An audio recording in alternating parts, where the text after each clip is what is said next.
Hi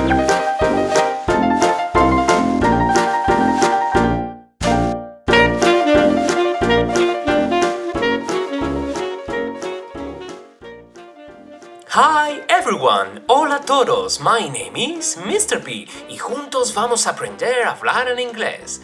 Si la semana pasada vimos las diferentes partes de la casa, hoy aprenderemos los muebles que nos podemos encontrar en ella.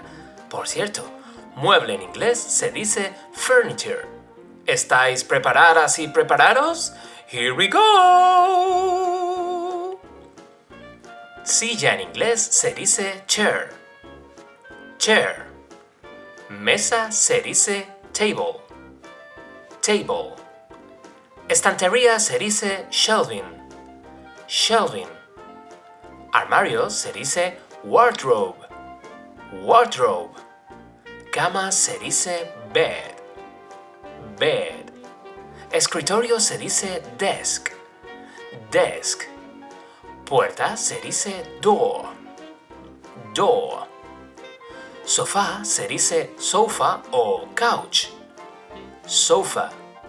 Couch. Lavabo se dice sink. Sink. Inodoro se dice toilet. Toilet. Bañera se dice bathtub. Bathtub. Espejo se dice mirror. Mirror. ¿Repetimos? Silla en inglés se dice chair. Chair. Mesa se dice table. Table. Estantería se dice shelving. Shelving. Armario se dice wardrobe. Wardrobe. Cama se dice bed. Bed. Escritorio se dice desk. Desk. Puerta se dice door. Door. Sofá se dice sofa o couch. Sofa. Couch. Lavabo se dice sink. Sink. Inodoro se dice toilet. Toilet. Bañera se dice bathtub. Bathtub. Espejo se dice mirror. Mirror.